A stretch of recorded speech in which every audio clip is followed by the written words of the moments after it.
तो आइए आज फिर एक नई टॉपिक और इंटरेस्टिंग टॉपिक लेके आए हैं जिसका नाम है menstrual cycle in female.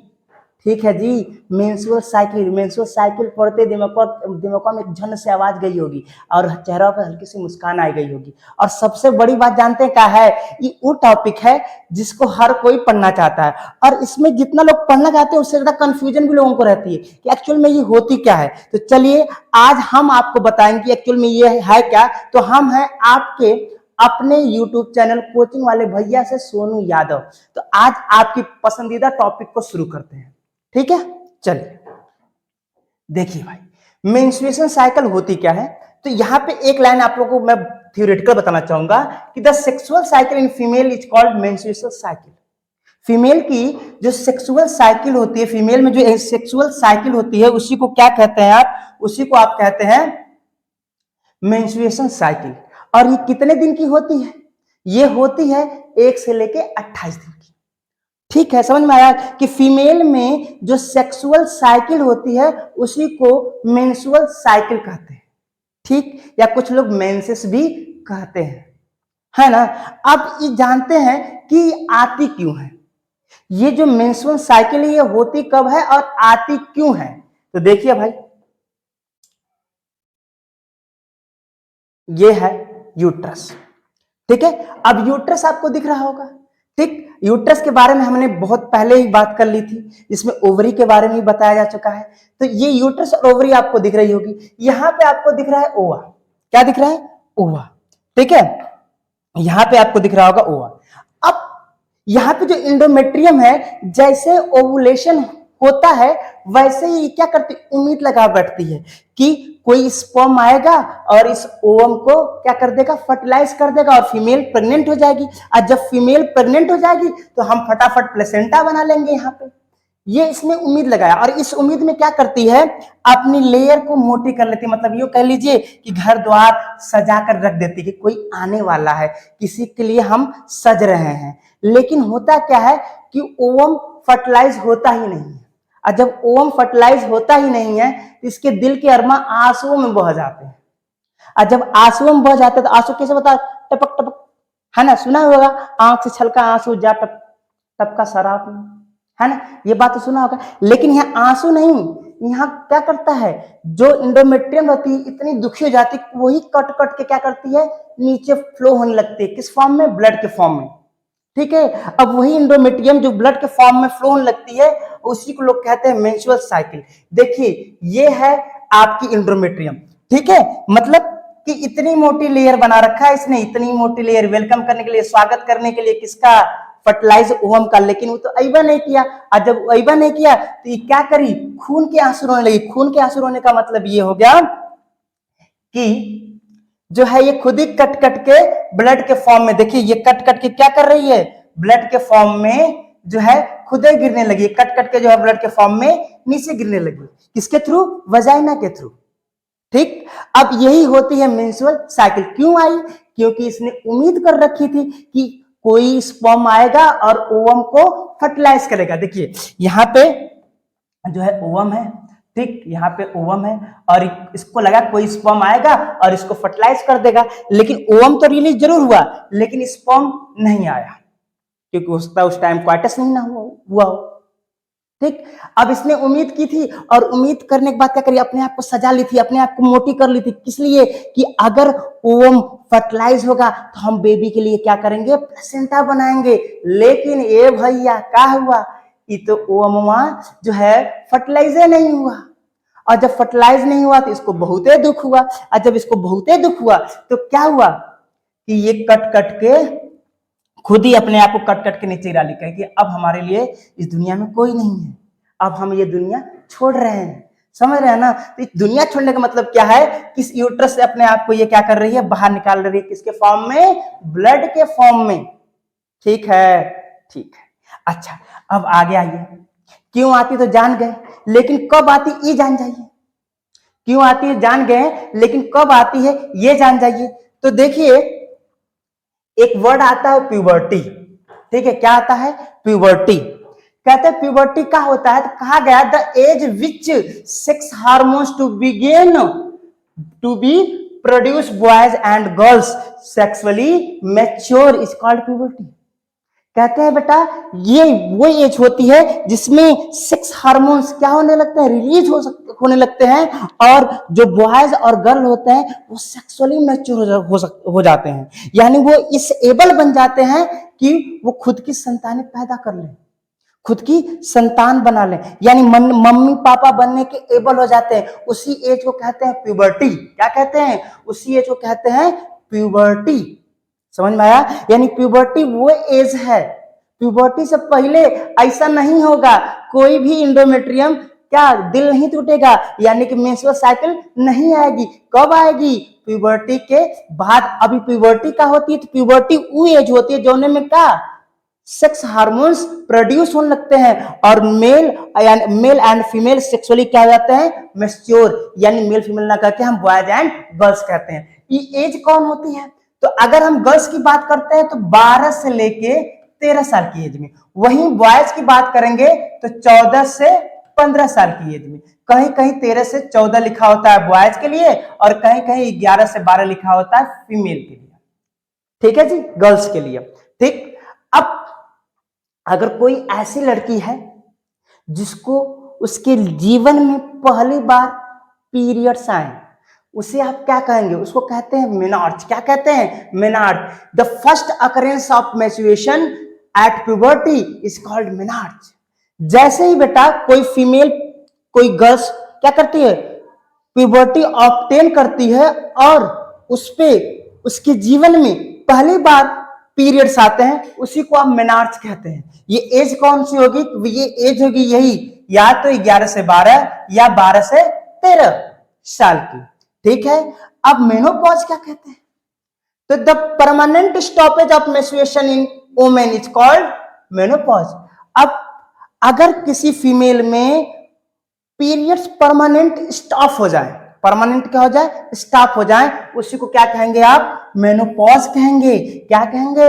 Menopause. मतलब उसकी बात कभी आए ही ना, क्या हो, कभी आए ही ना। इसको एंड ऑफ रिप्रोडक्शन फेज भी कहते हैं। ठीक है, अब ये कब से कब होती है? तो कहीं कहीं लिखा होता है 45 to 50 या 50 to 55।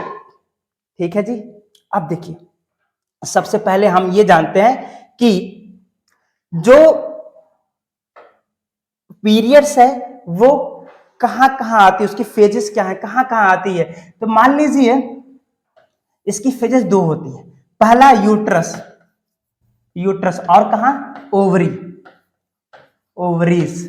ठीक है, यूट्रस और ओवरीज। देखिए मैंने स्लाइड भी बना रखी है, स्लाइड पे देख लेते हैं एक बार। ठीक है, स्लाइड पे देख लेते हैं। ये स्लाइड है आपकी यहां, ठीक है, स्लाइड है यहां। ये जो है इसकी फेजेस कितनी होती है? दो होती है। ये पहले क्या है? ओवेरियन फेज, और दूसरी क्या है? Uterine phase. कौन सी? Uterine phase. ठीक है, मतलब ये कितनी जगह होती है? तो दो जगह होती है। पहले कहां आएगी? तो पहले यूट्रस में होगी। यूट्रस में क्या होगा? वही ब्लड कट कर गिरेगा, तो वो यूट्रस में होगा। आप ओवरी में क्या होगा ये आपको जानना है। लेकिन ये कब आती है ये भी आप जान गए, ये आती है प्यूबर्टी के बाद। जब पहली बार आती है तो उसे आप मेनॉर्च कहते हैं, और जब लास्ट बार आती है तो उसे आप मेनोपॉज कहते हैं। लेकिन ये किसकी वजह से आती है? कौन कौन से हार्मोन्स रिस्पॉन्सिबल है किसकी? पीरियड्स के, यानी मेंस्ट्रुएशन साइकिल की। तो पहला हार्मोन्स का नाम आता है FSH। क्या आता है? FSH, और जिसको आप कहते हैं फोलिकल स्टिमुलेटिंग हार्मोन्स। अब ये FSH को कौन प्रोड्यूस करता है? तो पिट्यूटरी ग्लैंड। पिट्यूटरी ग्लैंड का तो नाम सुना ही होगा। वो पिट्यूटरी ग्लैंड वह ग्लैंड है बेटा जो कहां पे प्रेजेंट है, जिसको आप क्या कहते हैं? मास्टर ऑफ ग्लैंड भी कहते हैं। प्रेजेंट कहां? ब्रेन में, है ना। अब देखिए दूसरा हार्मोन्स कौन है? LH, luteinizing hormones. इसको भी पिट्यूटरी ग्लैंड ही प्रोड्यूस करती है। अब तीसरा हार्मोन्स है, उसका नाम है ओस्ट्रोजन, यानी क्या नाम है उसका? ओस्ट्रोजन। और चौथा जो हार्मोन्स है उसका नाम क्या है? प्रोजेस्टेरॉन। ओस्ट्रोजन को ग्रोइंग फोलिकल प्रोड्यूस करते हैं, और प्रोजेस्टेरॉन को जो है कॉर्पस लूटियम। ठीक है, समझ में आया? आपने अब तक ये कवर किया कि ये आती क्यों है, फिर ये किस वजह से आती है, फिर कब आती है मतलब प्यूबर्टी के बाद, और जब पहली बार आती है तो मेनार्ज कहते हैं, जब लास्ट बार आती है तो उसको मेनोपॉज कहते हैं। और अब आप पढ़ रहे हैं कि कौन कौन से हार्मोन्स इसके लिए रिस्पॉन्सिबल होते हैं। तो आपने नाम लिया किसका, FSH का, LH का, ओजेस्ट्रॉन का, प्रोजेस्टेरोन का। आपने ये भी देखा कि किसको कौन कौन सिक्रीट करते हैं। अब देखिए, अब लोगों को लगता है पीरियड सिर्फ यूट्रस में, यूट्रस से ही, यूट्रस का ही खेल है, लेकिन नहीं भैया, पीरियड्स जो है दो फेजेस हैं। वो पहली है आपका यूट्रस यानी यूट्राइन फेज, दूसरा है ओवरी यानी कि ओवेरियन फेज।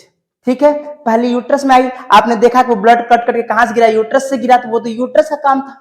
ठीक है, वो किसका काम था, यूट्रस का। यूट्रस में देखा कि जो ब्लडिंग फेज होती है, जिसको आप ब्लडिंग फेज कहते हैं, वो यूट्रस से कट कर गिरता है। तो वो यूट्रस कर कौन गिरा, एंडोमेट्रियम। एंडोमेट्रियम क्यों गिरा, तो वो उम्मीद कर बैठा था कि जो ओवम है वो फर्टिलाइज होगा, और फर्टिलाइज होगा तो हम उसके लिए एक बढ़िया सा घर बनाएंगे, इसका नाम होगा प्लेसेंटा। लेकिन ओम तो फर्टिलाइज ही नहीं हुआ, इसका दिल टूट गया, तो वो ब्लड के फॉर्म में कट कट के नीचे गिर गई। ठीक है, आगे बढ़े। अब आगे बढ़े तो सबसे पहले आपको यूट्रस देख लीजिए, यूट्रस में क्या होता है, आप यहां दोबारा फिर देख लीजिए। देखिए, मैंने इस चीज को बताया, फिर देख लीजिए, मैंने ये भी बताया कि इस तरह से ये क्या करती है, कट कट के नीचे गिरती है। इस तरह से क्या करती है, कट कट के नीचे गिरती है। देखिए, ये मैं आपको पहले ही बता चुका हूं। ठीक, अब आगे बढ़ते हैं। अब आगे बढ़ते हैं तो एक बात ध्यान दीजिए, यहाँ पे कौन कौन से हार्मोन्स जो है इसके लिए रिस्पॉन्सिबल है, आप ये जान चुके। कहां कहां होती है ये भी जान चुके, यानी ये होती है आपके यूट्रस और ओवरी में। ठीक है, तो उसके लिए कुछ फेजेस है। क्या है, कुछ फेजेस। वो फेजेस कौन कौन सी हैं, तो देखिए उस फेजेस कौन कौन सी हैं बेटा, तो बताया गया जो है ब्लडिंग फेज, फोलिकुलर फेज और ल्यूटियल फेज। ये तीनों फेज जो है ओवरी में होंगे। अब तक तो आपने देखा कि जो है यूट्रस में हो रहा था। यूट्रस में क्या है कि जैसे मान लीजिए ये आपका क्या है, यूट्रस है। कलर चेंज करता हूं, ठीक है, पहले इस देखिए, ये जो है यूट्रस है, कलर चेंज किया मैंने इधर, ये यूट्रस है। ठीक है, और इधर फैलोपियन ट्यूब होगा।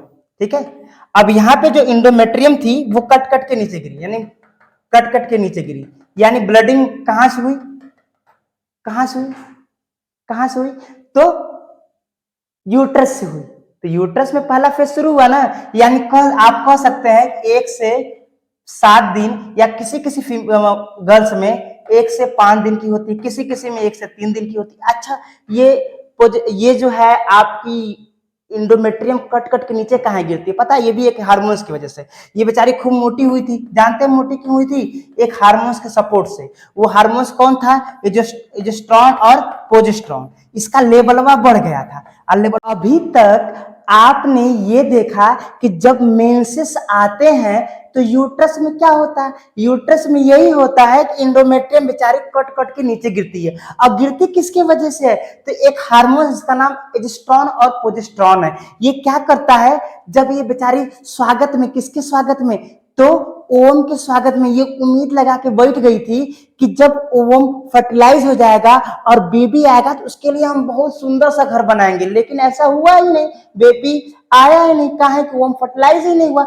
जब ओवम फर्टिलाइज नहीं हुआ ना, तो इसका दिल टूट गया। जब इसका दिल टूट गया तो ओजेस्ट्रॉन और प्रोजेस्टेरोन का लेवल वो घट गया, और जब लेवल वो घट गया ना, तो ये अपने आप को कहे कि हम इस दुनिया में नहीं रहेंगे, मतलब अब इस यूट्रस में नहीं रहे, कट कट के नीचे गिरने लगी।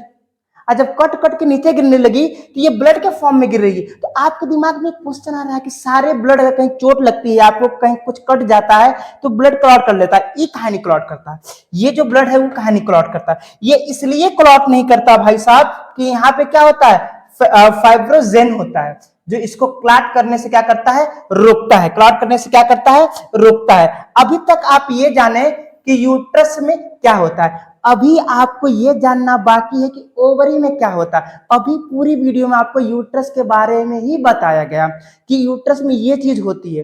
तो आज के लिए इतना ही, बाकी मिलेंगे कब, ये जानने के लिए कि during periods during periods ovary में क्या होता है, क्या क्या होता है, तो ये आपको जानने के लिए हमारी अगली वीडियो देखनी पड़ेगी। तो आज के लिए इतना ही।